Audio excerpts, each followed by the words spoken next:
What up, guys? Welcome to another episode of the Jiu-Jitsu podcast. Today, we're going to talk about strength training with or without weights, but we're going to talk about some different ideas on it. And I'm doing this because one of you guys sent me a article, and it was like, you said, hey, Chewy, longtime podcast listener, saw this article about how to get strong with jiu-jitsu without weights. What's your take? And I figured instead of just doing whatever, I'll basically read it with you guys, and we can go. I've looked through it, but we'll go through it together and kind of give you some ideas on what I think about it and the idea of strength training, because I think strength training is really important for jiu-jitsu. I think it's important for living.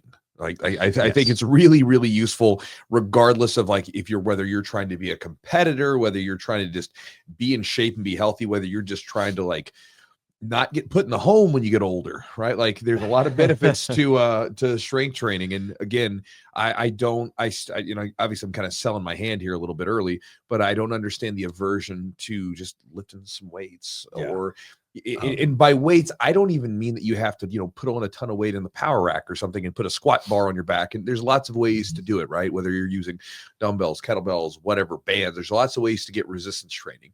But we'll get into that in a second, and we'll talk more about it. Big thanks to our sponsor for helping make this podcast happen. Our sponsors, plural. We have Grapple Science, are one of our newer sponsors. They make a product that, if you're watching the video, you can see right here. It's called Cognition. It is a supplement that has a bunch of different ingredients, such as lion's mane alpha GPC, a silicate-based and bonded arginine, which apparently, we were talking from the creators, it will cross the blood-brain barrier more effectively. And basically, it is to help support focus and cognition, as it might imply, without giving you some sort of jittery-based stimulant effect. Because obviously, most people are already over-consuming caffeine to some degree, right? Everybody's doing their energy drinks and stuff. And so adding more of that would be not so good. And so this is more of a non-stimulant based supplement to increase your energy and focus. And so I use it on days where, especially if I know that I'm going to be taxed either doing behind the computer work, or if it's going to be a day where I've got to be really on the ball. Before I do seminars, I like taking it. Before I do long bouts of computer work, I like taking it. And even if it's I'm dragging a little bit that day, I will take it for my nighttime training sessions. Usually my morning, I'm fine. But after my morning sessions, if I'm feeling it, it was a hard training session. When I was getting ready for Worlds, I would take it after the first training session was over, pop it. And then again, it doesn't affect my sleep or anything else like that. Taking caffeine at a certain point in the day would negatively affect your sleep. So anyway, if you guys would like to check it out, it's a supplement to help you get more focus. And as many of us know, if you're, got kids, if you're working a job that isn't jiu-jitsu, and I mean, a lot of the work that I do off the mats has nothing to do with really just training, right? So again, I feel that to some degree, at least. Again, it's one of those things where just having a little extra boost can be very useful to have a little bit more focus to get more from your training. If you want to check out the supplement, try it out for yourself, go to their website at grapplescience.com. You can pick up the supplement and save 20% on the order with the code Chewjitsu20 to get 20% off. Thanks to our sponsors, Charlotte's Web. If you haven't heard about them, I'm sure you have. They sell CBD products and CBN products. Right now, my main product that I use with them is the CBN gummy, which is Stay Asleep. As the name would imply, it's to help you stay asleep. And again, when it comes to recovery, sleep is the most valuable thing that you have, the most valuable tool you have. I don't care how much food you're eating. If you're using all the TRT you want, if you're not getting enough sleep, you're going to be screwed, just the way it is. And so sleep is, again, one of the best things that we can do, and prioritizing that to get our recovery up. And again, I'm pretty particular about this. This is one of the things where I was talking with this to one of the members in my Executors Challenge that I'm doing this in January to help them improve. And one of the things that we were doing is getting rid of our distractions. And one of the guys, he literally, I was talking to him, I was like, man, what's your biggest issue with going to sleep a little earlier? And he said, man, I just scroll too much. He's like, I just scrolled in, and I was like, bro, put that phone in a corner, just get an alarm clock. Just get in a regular old clock and put it next to your bed, get rid of the damn phone. And so you're not going to scroll, right? Because again, you need to go to sleep. Sleep is more important than anything you're going to get on the damn social media scrolling, right? And again, I know that I sound like a broken record for the last 3 weeks because I've mentioned this stuff on the podcast, but it's just man, it's something I see people do. And then when I'm working with this group, for this challenge, some of them do, but some don't. But many of them do. They're distracted by damn phones. Yeah. And again, it's impeding on your sleep. impeding on your ability to perform the next day for like nothing important. So anyways, got him to move the phone over to the side of the room, put in some red lamps, which I'm big on. Nice. So you can dim the lights at night. You can kind of bring it down a little bit, and then wind down. It's very helpful. It's what I do at the house. Anyway, if you guys want to check out some of their supplements to aid you in your sleep and recovery, check them out at charlottesweb.com. The promo code is Chewjitsu30 at 30% off the order. And again, look through their products, see what you find that you might like. Try it out for a month, see what kind of effect it has, and again, save 30% on the order. Also, thanks to my buddy Matt at Epic Roll, epicrollbjj.com. I'll be getting some rash guards and shorts made through them. I'm having the design tweaked a little bit before I release it to make sure they're all IBJJF legal, because when I was at the 2024 Nogi Worlds, I had my black rash guard. It has just a smidgen of gray in the design, and I walked out there, and the woman stopped me, the ref. She goes, "Sir, you can't wear that." I'm like, "Why not?" She's like, "Because it has gray in it." I'm like, "You kidding me? Like, what? Like, it's a strip of gray. Like, it's very clear it's a black rash guard, right? It's like 90% black. No gray. Okay." This is one of the things where I love and hate the IBJJF, right? Like, as me and Adam said once recently, we're like, the IBJJF is like, it's like a nice neighborhood with a really bad HOA. Yeah. Right. You want to go there. You want to be there. It's a really nice place to be, but damn, they're so bad with all the little nitpicky rules. So I had to, but luckily I followed my rule where I always bring a second set of gear. I went and changed into my all black rash guard, which has like an assortment of colors on it for the belt colors, and walked back out there and competed, and all was well. So a couple lessons right there in both of those, right? In case you didn't know about the legalities of the uniforms. And then if you don't follow my always bring two uniform rule, always bring two uniforms.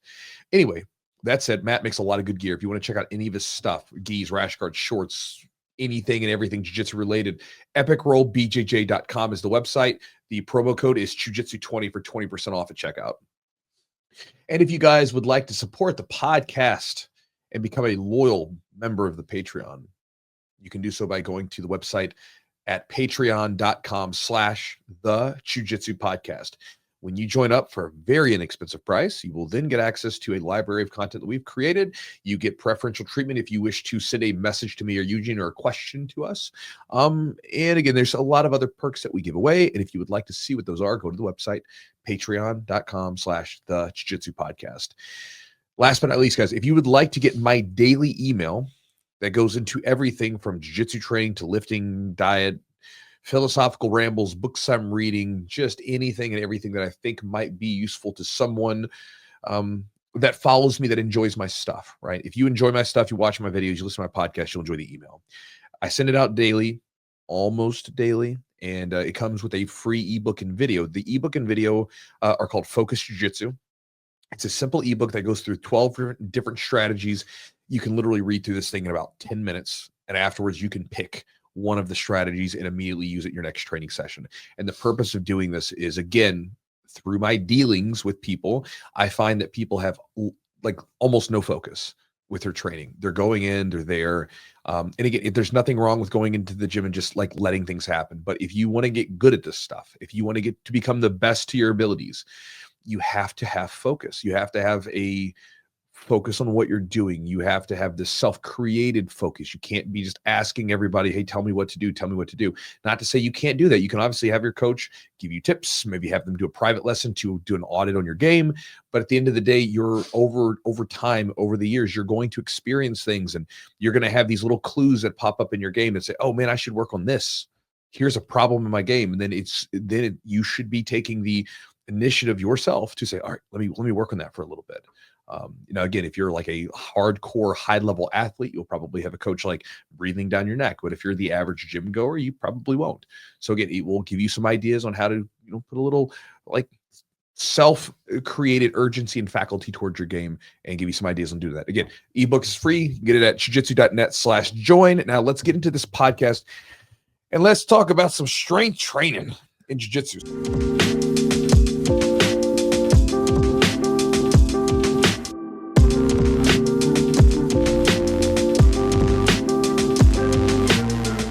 All right, Chew, I want to start by saying one thing. What's that, buddy? A lot of our listeners are probably our 30. population of So I want to read like just a little research. And I'm going to keep boring, but I'm going to talk about the importance of strength training. So this research says, let me just with the definition. Sarcopenia means the involuntary loss of muscle mass, strength, and function. So as we age, we start to have involuntary loss of muscle strength. Get that sarcopenia. So here's the thing: at 30 years old, it starts at 30. At 30 years old, we lose 3 to 8% per decade if you don't strength train and do the things. And that includes strength training. It includes diet. It could be like people have certain diseases, certain things, malabsorption issues, diet issues. Yeah. But so just to start, like, from now 3 to 5% muscle, 3 to 8% of you lose muscle tissue. Whoa. And like when you in a decade. But think about that. That's a big deal. Like muscle tissue, like that's like if, for instance, if you add a pound of muscle tissue, like you look much different. Like it makes a big difference. Like, so losing 3 to 8% over a decade. Muscle mass. Say muscle mass. I wonder if they mean like all the connective tissue, water retention that comes with it, everything. A lot of stuff, muscle mass, and then also at 60, it gets even steeper. So at 60 years old, if you want to train those till you're 60 or after 60, I mean, it's even more important. Think about, how likely you are to fracture something, and so those type of things. So just I want to share that first, and we can talk about the research and some other things about how to maintain muscle mass or gain it, which is possible as you get older, of course, and a little harder, but it can't be done, of course. The article that we're going to talk about is actually called "How to Get Ridiculously Strong for Jiu-Jitsu Without Lifting Weights." Yeah, and also I wanted to thank Matt, the podcast listener. You sent it to me, so thank you. Appreciate you. Just want to give you a shout out.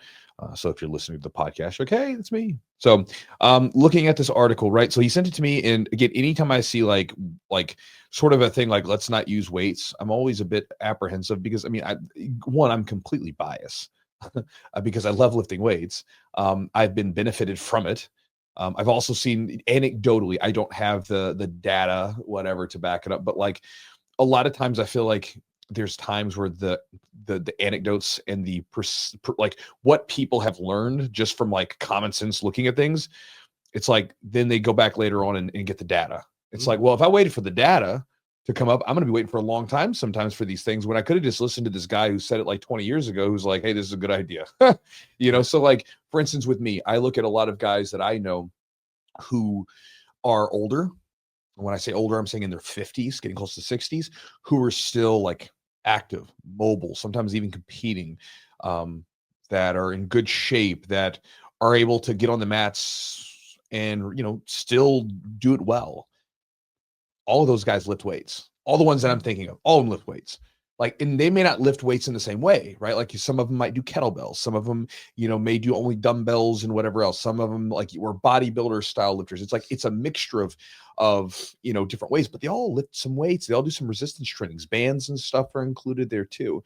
And so for me, looking back at it, right, like, as I was coming up in jiu-jitsu, I looked at people ahead of me and like, what are they doing right and wrong?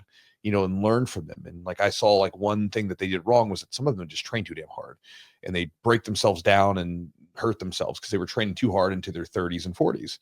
So I started to change the way that I trained as I got older because I was like, the lessons right there. I'd rather not have a knee replacement at 40, so let's maybe dial it back. But then also too, I noticed that, looking back at it, the ones that were injured the most they did less physical conditioning than the ones who got injured less. I don't know if I said that right. The ones that got injured more did less physical conditioning than the ones that got injured less. Okay, I'll make sure I say it correctly. And so it was like, oh, okay, like, well, then lifting's a good thing. And again, I like lifting anyway, so it's not really a big deal because I'm a meathead, but it just sort of further tells me this is probably a good decision, right? Like, let's strengthen the muscle. Let's build this armor around our joints so that we can protect ourselves. And at the same time, it does have a performance benefit in most cases. So like, it's a win-win, and you look better with your clothes off, win-win-win. I mean, it's like lots of benefits to it. So whenever I see these articles with the title, I'm like, all right, here we go. Like, again, there's this, for whatever reason, there's an aversion to strength with jiu-jitsu that isn't present in any other sport that I can think of. I think I know why. Well, part of it is like, it was built on the mythology that like, there you go, technique is better than strength and everything else. And yes, technique over strength, which It's a great selling point. Is great if the other person does not have technique. Yeah. If they just have strength and you just have, because you see the videos, the big bodybuilder comes in, you got the small jiu-jitsu guy, wraps him up, chokes him out. Cool. But if after he gets like waylaid for a little bit because he has to like wait for this guy to tire out. Right. And then you have a conditioning piece to it as well, right? Well, they have different type of, grappling, conditioning for grappling is totally different than, running on a treadmill for 20 minutes. It's totally different. Yep. And so again, I see this aversion to like lifting and strength training. And again, I'm not saying you got to be a bodybuilder here. I'm not saying it by any sense, but I'm saying it's not a wise idea to be like to have this aversion to it. And I know a lot of jiu-jitsu people who get into jiu-jitsu right when they first get in. A lot of them are like couch potatoes. Like they weren't exercising, they weren't doing anything active, and they get into jiu-jitsu, and it's like, oh man, this is fitness where I don't have to like. I get to come in and some person's trying to choke me and I don't have to actually like think about it, whereas lifting is like, it's you and the weights. And if you don't find a way to enjoy that, it can be a hell of a time, right? I really like the whole art of it, the whole aspect of lifting, and find a lot of enjoyment out of it. And I get dopamine from it, but yes, I can understand where early on it's not that fun to lift weights, but again, it's sometimes we got to do the difficult things if we want to take care of ourselves. So, well, here's the other thing. Yeah, it's hard. It's not instant gratification. It takes months and months and time and consistency, and sometimes it's not exciting. And it's like you're looking in the mirror a week later, and there's not really much change, and you're like, well, shit, and you have to see it through, and it's hard. Initially, when you've done that process before, like, okay, I know what to expect. I know it takes time. I know I'm not going to see results in a week. It's going to take me some time. You might see something in a month. If you're doing the right stuff with lifting weights and your diet, you're going to see results, and then you're going to continue to see results. But it's not a quick, like, ooh, I look in the mirror and I'm already jacked. That's not how it works. It reminds me of what Pete Roberts said on the podcast a while back. He said he had to change the way he got his dopamine because he used to get dopamine from like creating this product, which would maybe take a couple days to a week, right? You could just like throw some stuff on the loom and get to it. Boom. He's a creative person. I just created something new. Whereas now he's a CEO and, everybody else is working all the stuff and he's sitting back making decisions. And so he makes these decisions and they won't have an immediate, hey, this worked or this doesn't work. It's going to be months, a year, years down the road before he knows if the decisions that he made in this giant ship that he's steering was the right course. And so again, he was talking to I think the founder of Under Armour, and the guy was like, you got to change the way you get your dopamine. And so like for me, I've like done enough, like for instance, when I'm getting a new technique to build up to, I understand the importance of drilling. I understand what it does for me. Like I've done it so many times. Like I have a process, like I have a clear cut process. If I want to build something into my game, I know how to do it. I literally can do it with guaranteed results. I've done it so many times. It takes a little bit of time, but get it done. Right. Well, like when I'm going through that difficult phase where it's like not working yet, but I'm like having to do all the, like the sort of the legwork in the beginning. I enjoy part of that because I know what it leads to. If I'm on a diet and I'm eating my food, I enjoy the act of dieting because I enjoy the fact that I know where this goes. And lifting weights, I enjoy those sore muscles. I enjoy the pushing through the reps because I know where it goes at the end of it. And so like, I think if you can push through that initial phase and get even just a little bit of results, you can then begin to associate doing the thing with the actual results you get. And then you change the way you get your dopamine. Instead of waiting for the end result, you're like, no, I like doing what I'm doing right now because I find this enjoyable in some manner, right? Yep. But let's look at this article here. I'm going to just kind of comb through it and look at the sort of the bullet points here. Let's see. It says, first off, you should be emphasizing technique over strength. In jiu-jitsu, technique is the foundation of success. Even the strongest athletes can be outmaneuvered by those with superior technique. Prioritize drilling techniques during your training session. Focus on by consistently improving your technical skills, you can ensure that your strength training is effectively applied. I do agree with that. Like this is why, like for instance, so this party says by consistently improving your technical skills, you ensure that your strength is effectively applied during grappling. I agree with that because like this is one of the reasons when I'll post a video of me lifting, and I do primarily like bodybuilding style lifting. I just like it. And we'll like right now I'm doing these really slow eccentrics, which have like a very like they're super valuable for like these isometric holds we do in jiu-jitsu. Yes. I've gotten a lot stronger in those like these ranges right here where like I'm bent not this big explosive pull, but this like I can hold this position for such a long time. Like when we're, for instance, we're doing an like a pull that's taking 5 seconds. Sure. I get so much stronger in this mid range where then when I'm rolling with someone, if I have like a grip on their neck or something, I can hold, or around their waist, I can hold it for a lot longer and it doesn't burn my arms out as much. And so I really do agree with that, because I know I do a lot of bodybuilding stuff and people look at me, they're like, Chewy, why aren't you doing something functional? Why aren't you doing a functional lift? I'm like, well, tell me what's not functional about pulling something or pressing something or squatting down and building up. What is not functional about any of that? It all has a function, is building up a muscle and building up the ability to use that muscle. I give it function by going into my sport and then like using it and being like, okay, I now have this isometric strength developed from doing these bodybuilding lifts where I'm holding and pausing and everything else. Then I go over to do jiu-jitsu and I'm like, oh, I can squeeze you longer. Mm-hmm. And I learn how to tell my body, hey, let's use it for this now. Or like I can hold you for longer with a push. So if I have to use my frames for a little bit, when I'm pushing away from you, my arms can hold out a little bit longer. Or in a deeper squat position, right? I can now get into some deeper squatty positions, which can be useful if I'm trying to pass guard or move in a position when I'm staying, all sorts of different things. And so I do agree with that. As you strength train, you should always be trying to sharpen your technique. And by sharpening your technique, you will then be able to give the strength and the abilities you develop in the weight room function. I agree with that. I think that's pretty right on the money.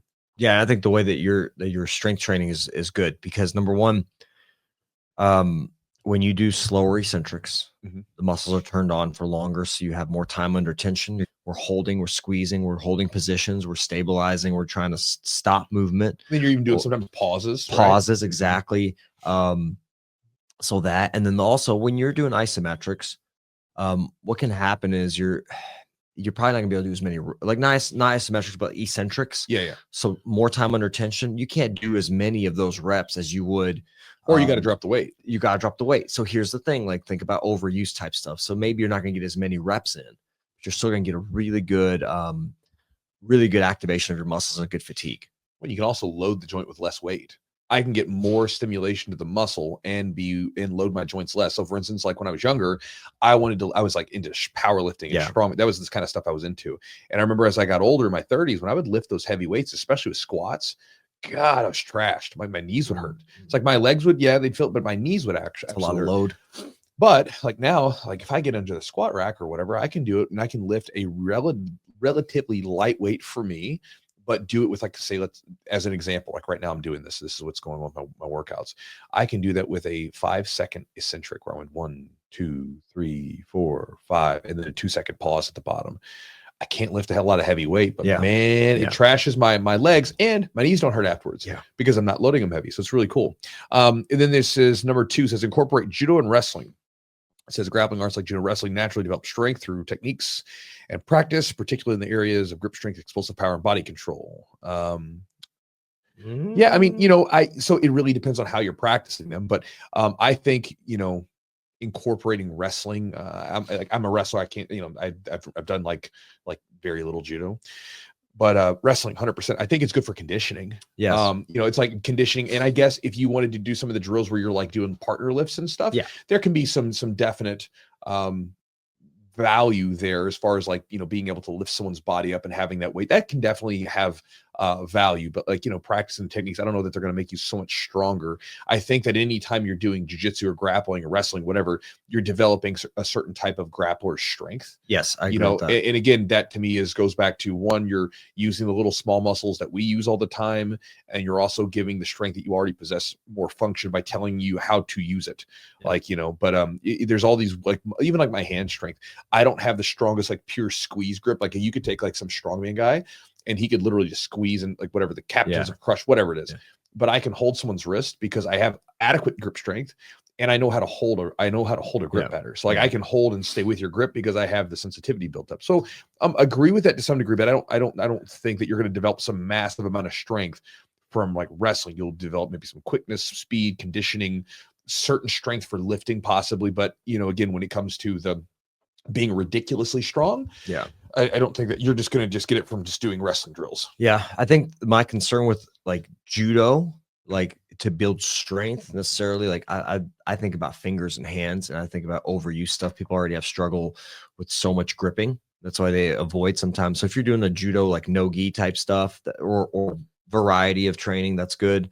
But I have a concern with using that to build strength, because you should be adequately strong enough by, doing jujitsu, gi, jujitsu, that type of stuff, or just doing no gi with grips and collar ties and wrist control, things like that. So I don't know if, like, for technique, yes, that's great, but for building strength, I'm not convinced on that. Yeah.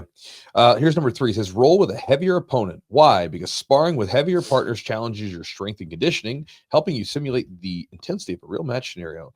How? Make it a point to regularly roll with heavier training partners. This practice focuses you to adapt your techniques and conditioning to manage and control larger opponents, thereby improving your overall grappling ability. I think it's a good idea. In most cases, I mean, if the guys look wild, you don't want to put yourself under the risk, because like smaller people, you do have to be mindful of the bigger people you roll with, because there can be wild people. And if, let's say, if you're 140 pounds, you got a 240-pound guy that doesn't know how to chill, there are real consequences to them falling on you, right? Like if I'm 210 pounds, if a big 240-pound guy falls on me, I'll probably be all right. 240-pound guy falls on a 145-pound woman, might bust a rib. But falls on like a 145-pound guy, might friggin' break his arm or bust a rib. You never know, right? So you got to be careful. But I don't think it's going to make you stronger. No. Is it going to, what you're really doing is you're learning how to deal with someone who's strong, right? Like, for everybody has like certain attributes to them. Certain attributes have certain advantages, and certain people's bodies have certain disadvantages. And so really what it is a lot of times is that you roll with higher people or heavier people. You're learning how to figure out how to use the deck of cards that you have and how to play them against the deck of cards they have, right? So if they have the size and strength advantage over you, then you're learning how to use maybe your speed and flexibility and whatever else you might have over them, and learning how to use that. That's the important parts, because really, I think that, like, if you can learn how to beat heavier people, I think it makes you more technical, because it's going to take away the strength advantage that you could have against some people. It's going to force you to have to be really precise with your timing and things of that nature, because you won't necessarily get away with things. But I don't know that it makes you stronger. Maybe it has some way that it may be some value, but again, I would imagine it would be a very small percentage of your overall strength, and probably more of an enhancement of your technique. Yeah, I think you're going to focus on your ability to move your body in advantageous ways to help with using leverage and shifting yourself. So you're going to be more aware of where you're putting your body and how you're putting your opponent's body, or where you're trying to let them rest or settle on you. I don't think it's going to build strength per se. Because the other thing is this: I've rolled with people that are my size, or like Justin, who's one of our smaller competitors. And Justin can feel very heavy on top. Oh yeah. So it's not really about size. I mean, a lot of it's technique. So I don't know. Were you there for the JT seminar this year? Yes. JT put me, he got put me you in that position. He put me in there. I thought he was going to put me to sleep. Right. Man. How bad was that? Horrible. Rough. Horrible. JT's 170. Like 170. He's not like a big 170. He's like an average 170 pounder. But like, even me, I was like, this feels like death. Like just being under him. And yeah. So, and JT's just, I don't think JT's like abnormally strong, no, but he's got good. Yes, you can develop, like you said, grappler strength, right? But again, you don't have to be super heavy. And I think sometimes if you're going against a heavier opponent, you're maybe putting yourself at a risk you don't need to. It can be. So it depends on the person, right? I mean, because you and I roll, I'm heavier. Yeah. But like at the same time, I know how to like roll and not go crazy. No, and also how to be heavy and not, and I also know how to position my body, right. and I've also built up over the years some ability to withstand heavy weight, and that's okay. 100%. Yeah. The number 4 says incorporate daily body weight exercises. Body weight exercises are a great way to build functional strength that directly translates to jiu-jitsu. Here are some key exercises to include in your routine: push-ups, pull-ups, body weight squats, planks, dips. So first off, pull-ups. You're lifting weight. Yes. I mean, like, it's like you're hanging down and you're pulling your weight. It's still weight up, right? Push-up. There's still weight involved with that. The issue that I always have fun with this is, like they say, it's functional strength that directly translates to jiu-jitsu? Why? Because you don't have weights? Like what? Well, like what's the difference between like, a pull-up versus like a lat pull down or something? It's like you're still pulling, right? Like, and for some people, if you can't do, for instance, if you couldn't do a good strict pull-up, well, we can put you under a lat pull down and you can get you can get much better quality repetitions and build the strength to do a pull-up under that particular exercise. And what's gonna translate better? Being able to have big, strong arms and lats from doing lat pull downs because you couldn't do a proper pull-up, or just being under the pull-up thing and just struggling there to lift up and never being able to do it. And then again, like dips is another one. You're lifting here, and a lot of times you can load those with weight if you want to. Sure. But you can also just do with body weight, and it's a very challenging exercise for people. So yeah, I mean, again, push-ups are good, but there's better exercises. Like, most people can knock out. I mean, I can knock out a good number of push-ups if I need to. So I don't know. It depends. That would be relative to the conditioning of the person. Body weight is going to be, you can't really, you're eventually going to reach a point where you can't change the stimulus anymore. Right. Like, okay, well, you're locked in here. You do these 5 exercises, and all right.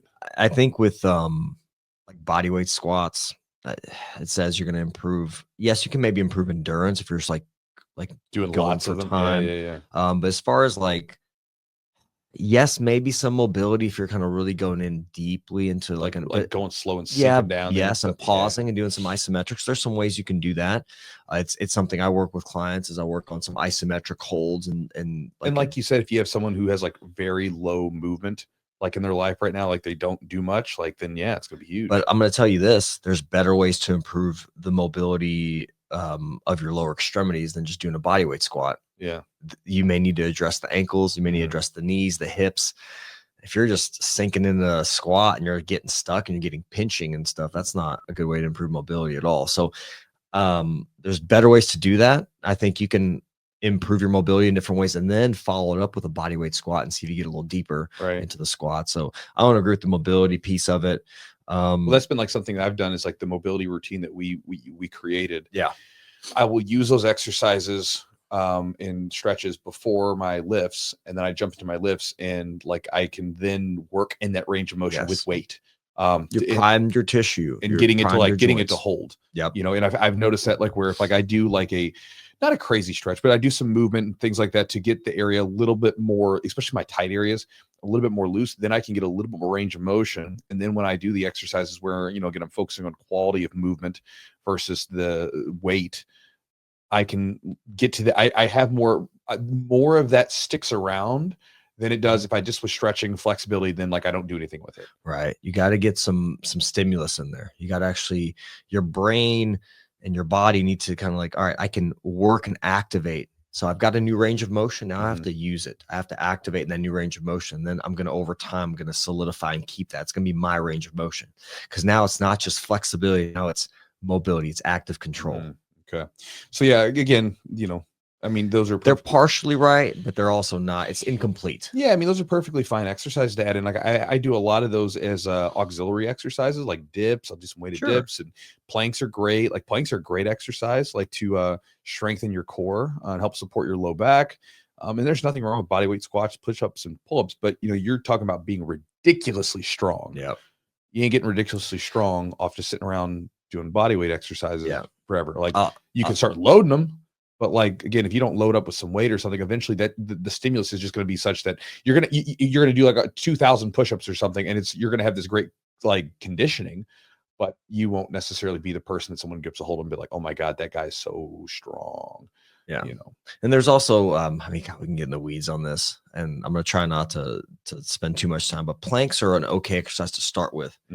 But how often, let's just quote unquote neutral spine. How often do we have a neutral spine in jiu-jitsu? Very briefly, because we're either curled up or side bent or on our side. Like, we're usually never in a neutral spine. Now, it's a good safe way to start strengthening, but like, you need to be able to move in different planes and be strong in different ways in different planes. It's just not quote unquote functional. It's not functional for daily life because we're not in a neutral spine. We're sitting in a chair right now. We're walking, our body moves and shifts. So planks are a good starting point. Functional. Functional. That's a crazy. We should, we got that little button, don't we? Yeah, we should record functional training. It's that was always the fun thing for me, because like you would see functional training back then. It was like people just doing crazy exercises on like balance balls and stuff. You're like, why is that more functional than just picking something off the floor? There's people are trying sometimes to get into like specific Jiu-Jitsu simulate this, and all they're doing is just a terrible representation of that movement that really isn't representative. I mean, you have some of the same movements, but it really doesn't stimulate your body or your muscles. Well, in the mechanics change, right? Because like me and Eli were talking about this. It's like, okay, let's say if you're trying to help a guy, shoot a basketball, and you wanted to make him stronger at shooting the ball. Okay, well, like you're not going to give him a 30-pound medicine ball and tell him to shoot it, because then the mechanics are changing. Like, yes, different muscles are going to now we're shooting this 30-pound, the way that we're going to shoot a basketball versus a 30-pound medicine ball are completely different. Now, if you make that basketball player stronger, and then you let him go shoot the ball, he'll figure out how to use his strength to shoot that damn ball, right? It's like, so, if you strengthen your body and you make yourself stronger, you will then be able to go over to your sport and go, well, how do I use the strength? And you don't have to think about it very actively. Your body figures it out. Yeah. Like your body is this magnificent machine that will figure things out if you just get in there and let it do it. Let's see. Isometric strength training. So Y says, but BJJ often requires you to hold positions and apply constant pressure, making isometric strength crucial. Agree with that. I agree 100%. Incorporate exercises such as wall sits, planks, variations, and holding static positions like the bottom of a squat. These exercises build the endurance needed to maintain control and resist opponents during matches. Thoughts on isometric strength there, Eugene? I got a lot to say about this. Isometric strength is extremely important. How they're applying it here is completely wrong. So, all right, God, there's so much to say. I love it. Let's go ahead. So Eugene's very studied on these subjects, and like especially with like things like where you use isometric strength to like help people with their injuries and stuff. Like super important. This is something that you're big on. So take it away, sir. All right, isometric strength is like basically, if people don't know what that is, like holding your joint in a certain position at an angle, and you're holding it there statically. You're not, so maybe it's your arm fully extended or fully bent, or your shoulder rotated in or out, like if you can see on the video, externally rotated, internally rotated. Think about this. Damage can occur at these planes and ranges. So you want to work your tissue at length and to length. You want to work isometrically, strengthen where you're most vulnerable. You're gonna, if you send that, you can't do that off the bat. You can't like go 100%, with your arm all the way rotated, because you don't have the resiliency yet. So you have to build that up over time. Okay. So you may start isometric holds. You may hold for endurance and hold just to build some tension and some activation.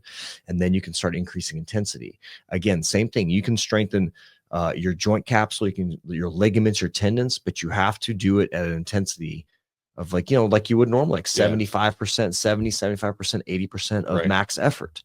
Now, you do that long enough, you're going to build resiliency there, strength there, and also you're going to understand, your body's going to know how to activate those end ranges. So that's one. It's really important to, with jiu-jitsu, a lot of jiu-jitsu is rotational, spinal rotation. There's also, shoulder, hip. Think about how we injure knees and ankles. It's all rotate. A lot of it's rotational. Stuff, like a heel hook, rotational. Or even someone like planting their foot and their body twists a little bit. I've seen a lot of meniscus tear like that. That's how that torsion, that rotational is how meniscus tears occur a lot. And so you want to build resiliency in your joints. You have to train rotation. So you have to have rotation. Now, if you're somebody that's really mobile, then you want to work on stability. If you're someone that lacks a lot of rotation in your hip and even in your knee, which your tibia, your bone, like below your knee does rotate. So you need to have some rotation. You have to be able to control that rotation. Really important how you train that. You should work with somebody that understands that, because you can hurt yourself too. If you're like, shit, I don't know what I'm doing. I'm just going to just go as hard as I can. But it works in a number of ways. It builds resiliency, builds like focus and understanding, and your body builds kind of that ability to stabilize. And I'm not telling you put yourself in a heel hook and then like see how hard you can hold. That gives you, basically, it's going to hopefully save you from getting injured or getting injured less severely, because you're going to know, oh, I'm in a bad spot. I can stabilize just enough time to tap. So or I have enough range of motion to where if somebody moves my foot I'm not just going to feel like a pop in my knee because I don't have any rotation. So how you train that, you should train at length, meaning your tissue extended, and to length, full range of motion. You can strengthen mid ranges. There's a lot of different ways to do it. But again, isometric strength is important. It's how you apply it. Okay. So again, I agree with you because I feel like you know what you're saying. So I'm going to agree with no professional information. I'll say one more thing. Yeah. One more thing on like bodyweight squats. Yeah, So okay. a way to train that, or not even pull-ups, but like push-ups or something. You can make it like bodyweight squats. Say you have a certain part of your squats, like a sticking point. So maybe get a bar with a ton of weight you can't lift, or somehow and get in that isometric hole and push with it at that lower range, and that's why you can strengthen. Well, I remember seeing guys that would do like these isometric holds where they would put the bar and they would put the pins underneath. Exactly. So they basically the bar would only go up to a certain point, and then they're pushing, and it's not moving, but they're just getting this deep contraction in the leg, and they're holding that, and then they would drop off of it. You're building that same thing with like benches and things like that, where you would use like you literally have a bar with no weight on it, and then you're just driving it up against these pins that are locked in place, and so you can't push it any further, but you're having this hard contraction. And you may work that in a range where it's like closer to your chest, where that length. So think about a length tension relationship. So there's a certain the more it's lengthened, the weaker it becomes. Sure. Yeah. Like, so you gotta think at a mid range, you're pretty strong in mid range. Sure. That's why you see them like benching just this mid range. Well, they can knock out a bunch of weight. Well, this is something Eli and I were talking about the other day, is like, you think about a lot of what we do in jiu-jitsu, we're trying to put our body in a place where our joints are in the mid range. And in a lot of cases, we're forcing people into places where their joints are sort of in the extreme ranges, right? So for 100%. If I'm chest to chest, your ability to push me is now where your chest is the most lengthened, and you're not in a good optimal place to push. But you think about like your ability to push is now at this position. So this is why we use our hips to move out of the position rather than trying to push. Right.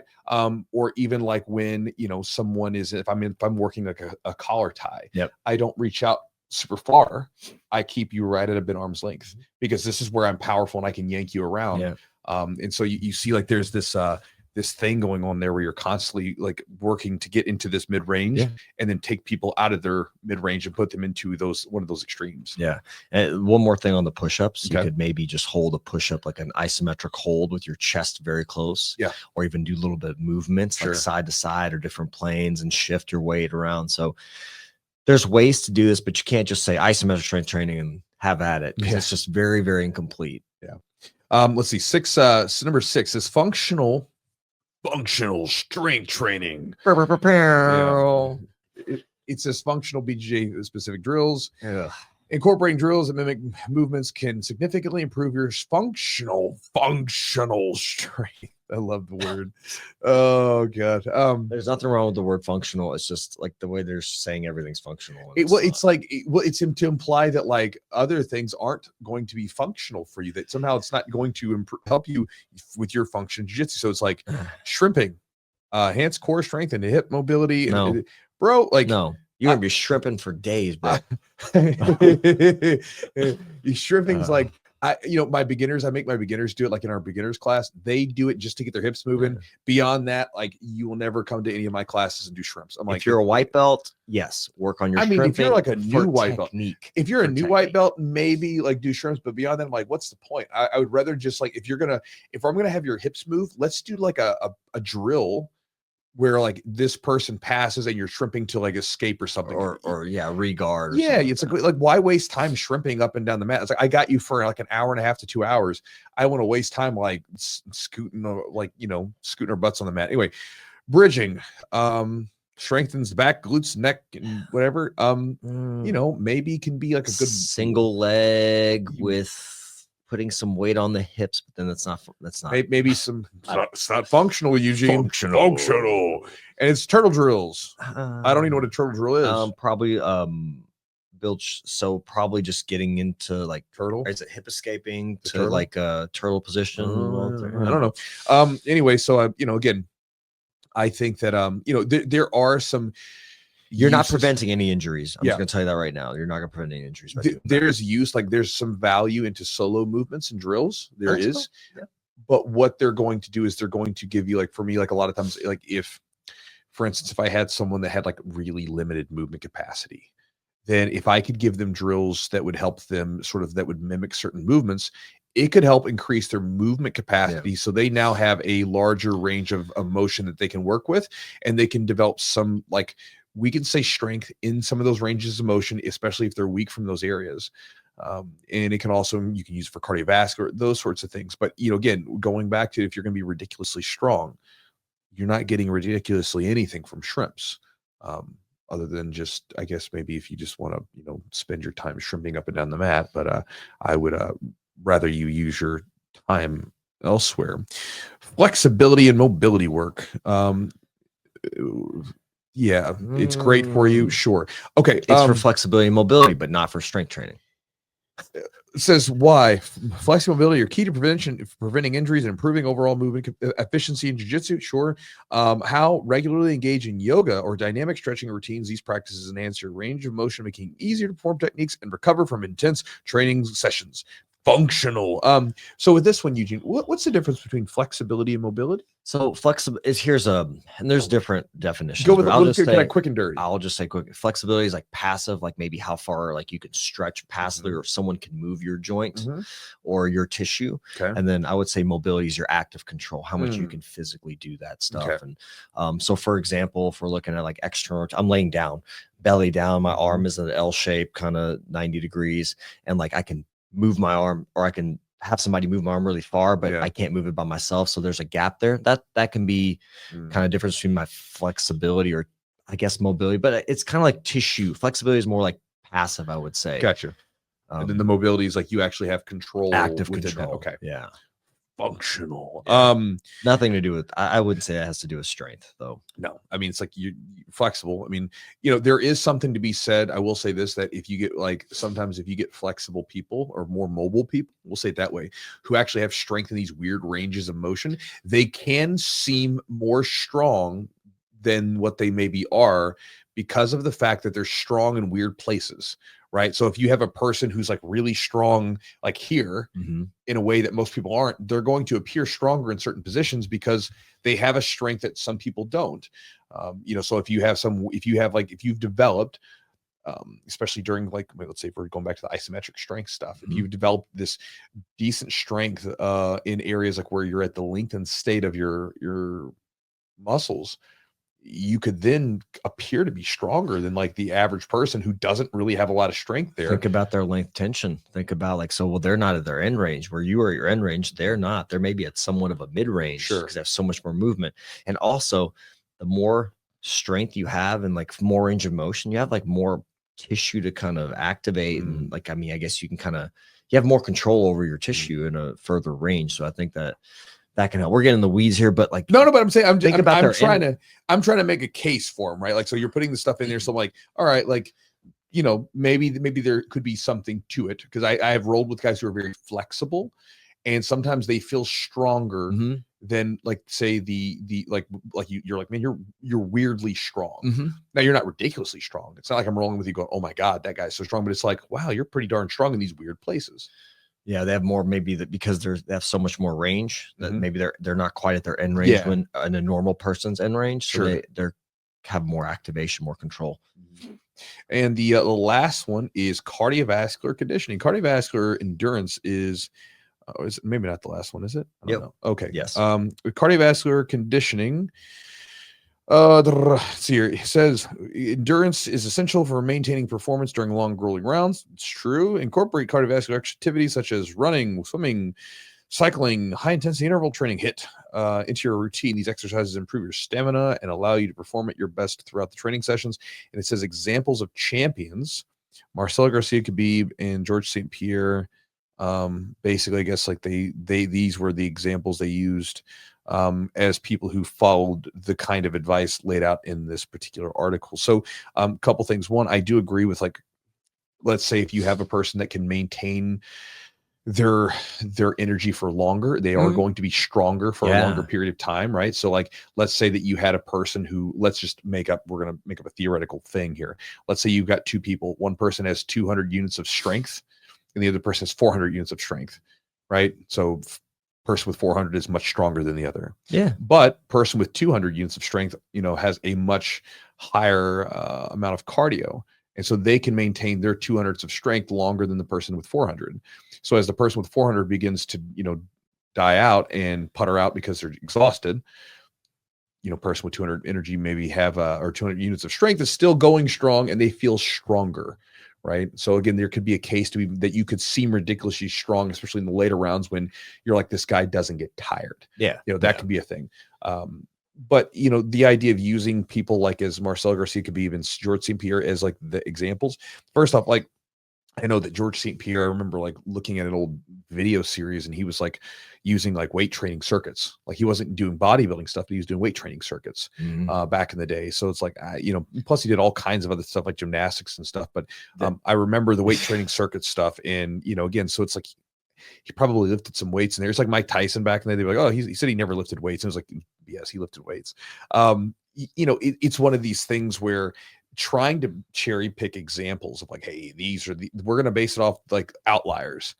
It's like, it's fine. But like, again, when you look at the deck, you have to be real with yourself because genetics matter. Yes. And so sometimes like, genetics and environment. So like, okay, Khabib's not your average fella in jiu-jitsu. This is a guy like groomed to do this stuff. Like he was groomed to be a fighter. Like he wasn't like just some random guy, working his corporate job and then says, I'm going to get into jiu-jitsu. This is the different human beings from very different circumstances. So I would say the only true example of Marcelo, Khabib, or George is probably Marcelo. I think he's the one that's kind of didn't traditionally, but he's older and he's dealt with a lot of injuries, or his injuries are starting to pile up. He's a freak, obviously. He's one of the best of all time. One of the best of all time. And he's one of those guys when you're talking about like watching the Giant Killers. That was the dude in his heyday, man. Like watching him go and literally chase down ADCC champions that were much heavier than him and just chase them down was like, that's something. I remember I've seen several of his matches live, and it was something to watch where you would have him sit down on his butt. Yeah, and guys would just like not know what to do with him. They're just like, oh crap. Like it was like watching Gordon when he was chased, like when he was with Cyborg, and like Cyborg's having a hell of a time with him. It's that same idea. Like you have this guy where like he can sit on his butt and you're like, I don't want any part of this. Yeah.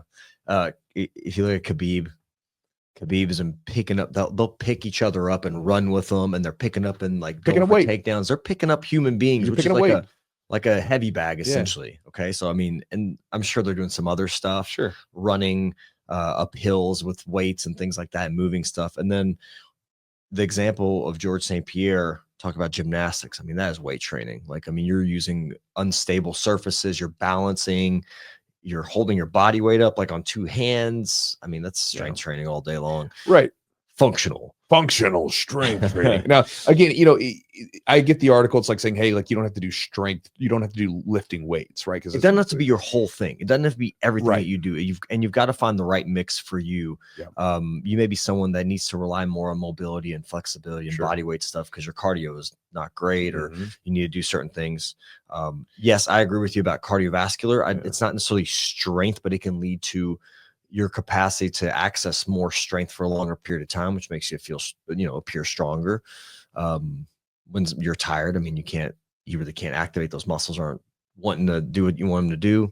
So I agree with that to a capacity. I just think you can't use a blanket statement and say, hey, you just need to do body weight stuff. I think everybody should strength train, not for the fact of performance, but also for injury risk mitigation. Because if you can mitigate the risks of injuries, you can train longer consistently, which means you get better, more skill, more technique, and you'll become stronger because you're constantly training, right? Like, and you're not having downtime. That's what I'm saying. Like if you can, like, let's say if we have two people that are training, right, and one has like a longer series of uninterrupted, sessions of training while another person is getting broken periodically, who's going to probably end up better for that? The person that has the long interrupted training sessions, where they can train for a long period of time without breaks because they didn't get injured.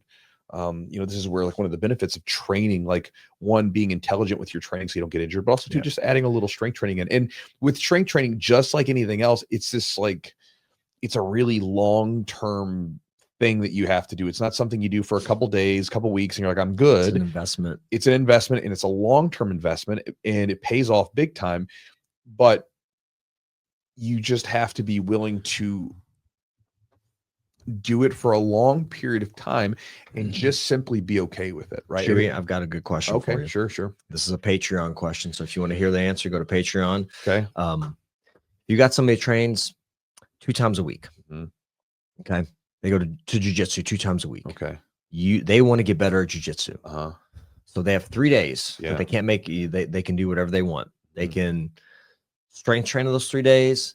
They can do solo drills. They can do bodyweight exercises. They can do cardio, whatever it is. So what would you do on those 3 days?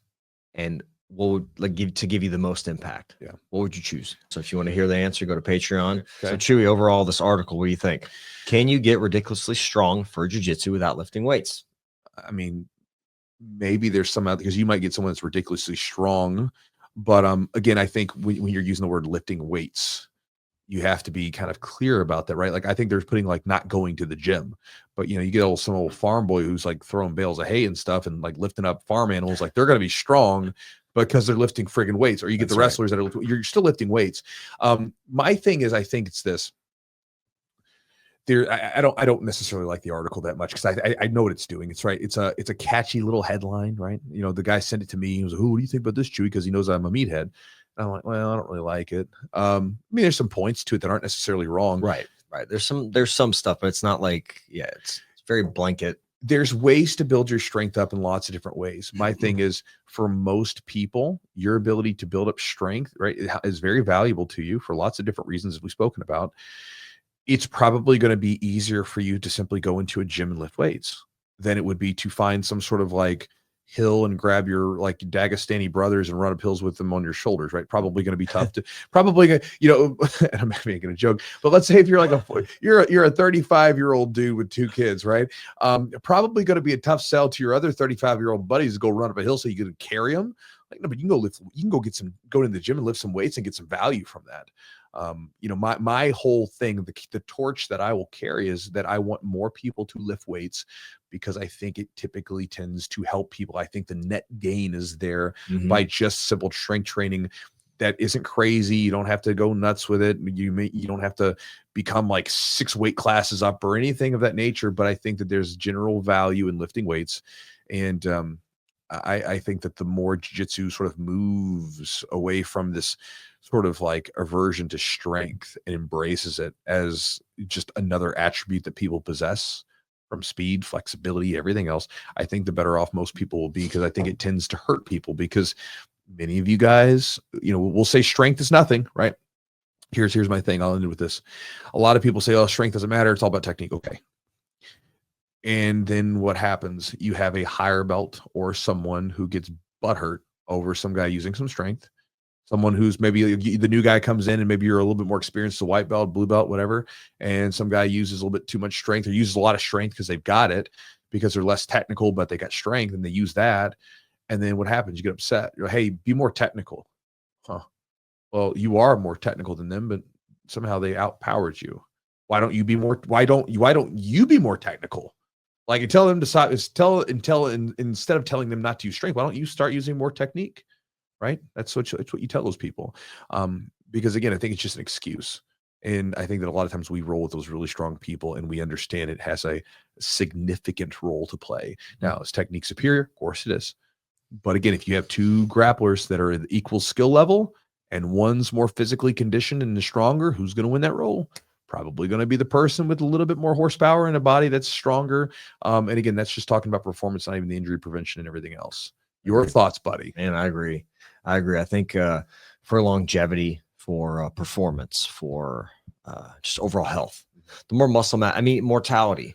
Like you hear these studies about like people with less muscle mass are more likely to die. You're going to live a longer. You have more muscle mass. I'm not saying always. Sure. The stronger you are.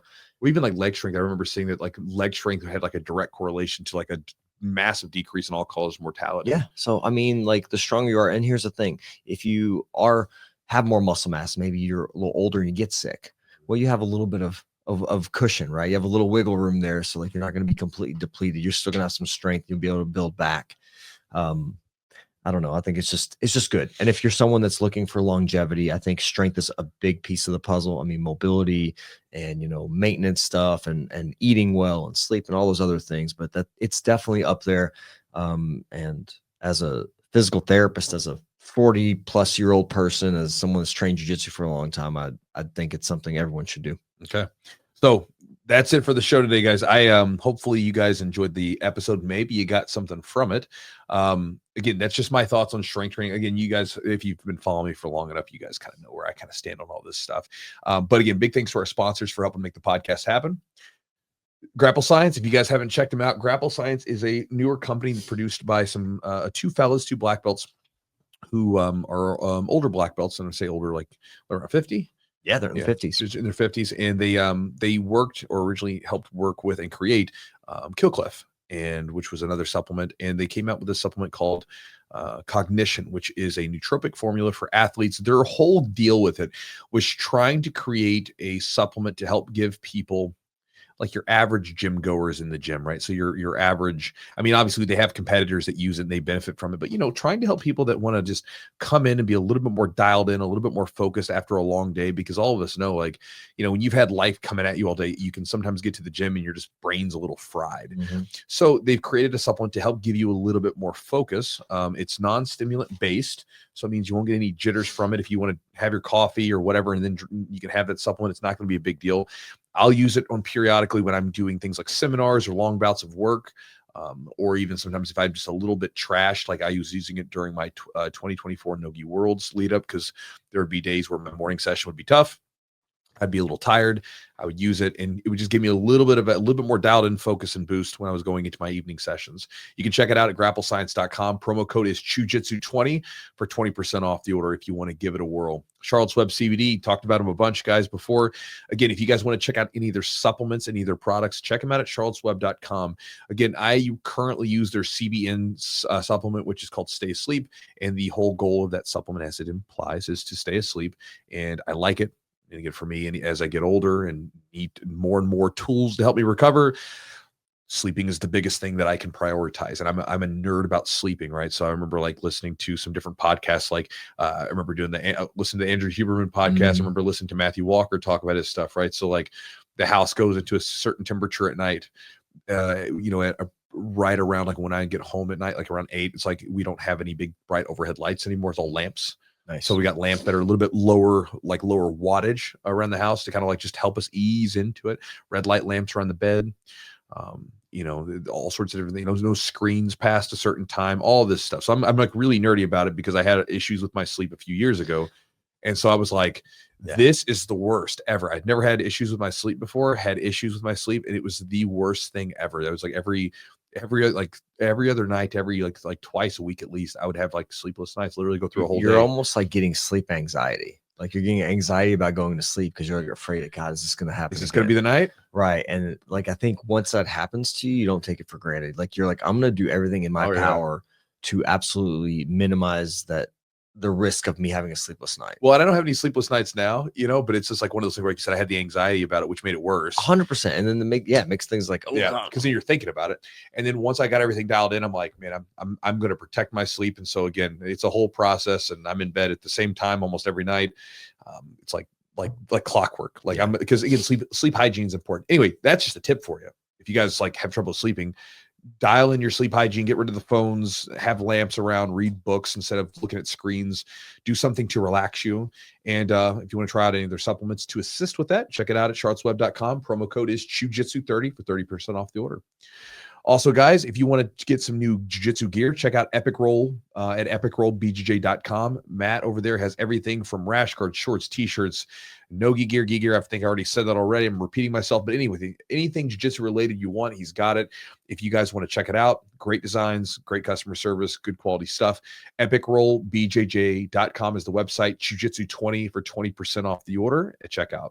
Also, guys, if you would like to get the answer to the question I was talking to Eugene about the proper, or not the proper, but my recommendation, if you had 3 days to train with, like, again, what would I focus them on? It's not all jiu-jitsu and strength training. There's actually one day where I would focus on something else. You want to get that, you can go to Patreon, patreon.com/the Jiu-Jitsu podcast. When you join up, we've got some different perks and extended in there. So again, there's a bunch of different things. The membership is very inexpensive, supports the podcast. We try to give you as much value as we can.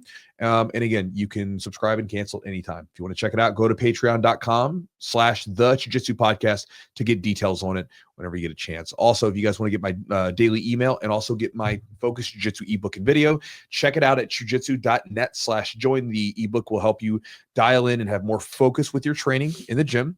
So that you can get more from your rolling sessions when you're there. This is really important. If you're only training 2 or 3 days a week, you got to really wring more out of it. You can't just go in and show up and be like, hey guys, I'm here. You want to get more out of it. And then also to the daily email is a lot of fun, and thousands of people read it every day and enjoy it. And if you would like to join them and become a part of the Chew crew, get it at chewjitsu.net/join. So guys, with that said, thank you guys for joining us today, and we'll talk to you next week.